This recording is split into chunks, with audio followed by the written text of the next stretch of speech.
Fiġnin Spencer il-Marsa tellet attività għal-familji li servit bħala ċelebrazzjoni għall 10 snin mindu twafqet l-Awtorità għall-Ambjent u r-Riżorsi l-ERA.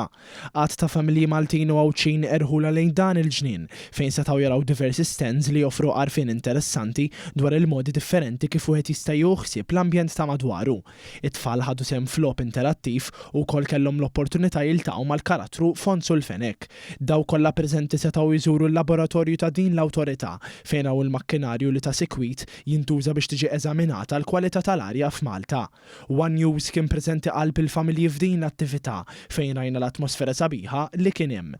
Tkellimna wkoll mal-kap eżekuttiv tal-ERA Kevin Merċieqa u spjegalna x'kien is-sinifikat ewlieni ta' din l-attività u l-affarijiet li wieħed seta' jara. Qegħdin hawn illum għandna diversi stands li juru l-xogħol tagħna, għandna stands minn kull dipartiment prattikament li għaw l-istaff tagħna li qed juri lill-pubbliku x'nagħmlu b'mod prattiku. Ikun jistgħu iduru ma' dawn l-stands ġo tal-ġnien sabiħ u jaraw ukoll l-attivitajiet tagħna hands-on x'nagħmlu aħna biex naqdu l-funzjonijiet tagħna.